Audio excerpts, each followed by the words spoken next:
Samantala sa pilitan pong nang inilikas ang higit 100 pamilya sa Occidental Mindoro dahil yan sa tuloy-tuloy na ulang dala ng habagat. At live mula sa Sablayan, Occidental Mindoro, nasa frontline ng balitang yan si Mon Gualvez. Mon, kamusta na ang sitwasyon dyan?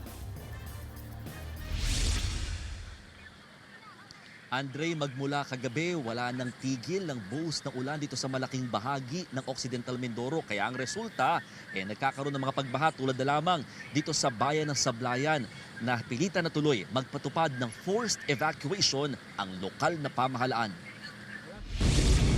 Sakay ng truck, sinuong ng mga rescuer ang baha patungo sa barangay Claudio Salgado sa Sablayan, Occidental Mindoro. Hindi nila alintana ang malakas na buhos ng ulan.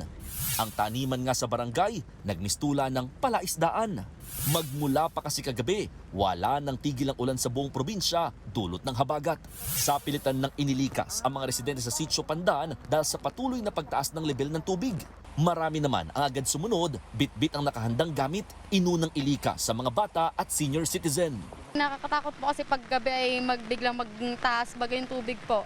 Ay may bata po kami. Hindi ho namin pwedeng ipagsapalaran ang buhay ng aming mga anak. Gawa ng baka biglang dumating ang malakas na ulan ay baka ho biglang magbaha. Mabilis pinasok ng baha ang mga bahay. Pati ang kapilyang ito, hindi rin nakaligtas. Mabilis tumaas yung tubig dito sa Sitio Pandan. Sa katunayan, sa ngayon umaabot na ng hanggang binti yung level ng baha. Pero dahil sa walang patid na pag-ulan, minsan umaabot daw ng hanggang dibdib o baka nga lampas tao pa yung tubig dito sa lugar. Sanay naman doon mga residente kaya meron din silang ganito, mga bangka na pwede nilang gamitin oras nga na ma-isolate itong lugar. Kaya ang ilang residente nakiusap munang manatili sa kanilang mga bahay. Pakaramdaman natin nung itong pangkato dahil nagaluto pa kami. Wala kaming ready na pagsaing.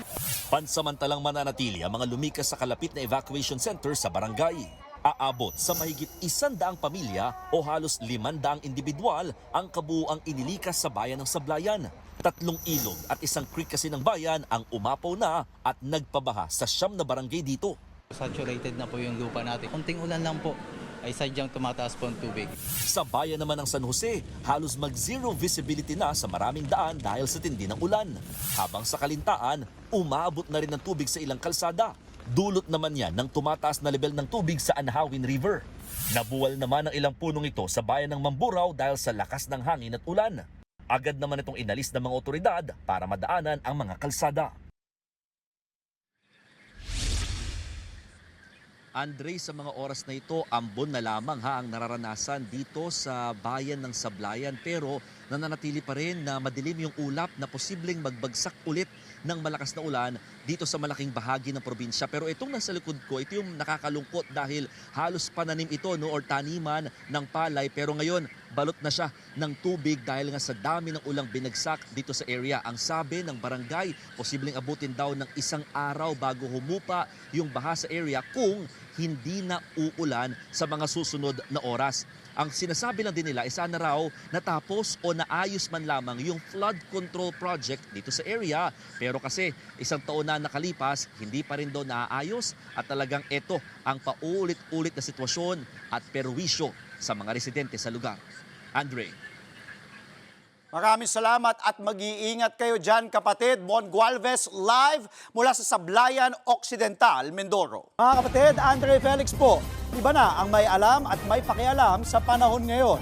Para po sa tuloy-tuloy na balitaan sa Frontline kahit weekend, mag-follow at mag-subscribe na sa social media pages ng News 5.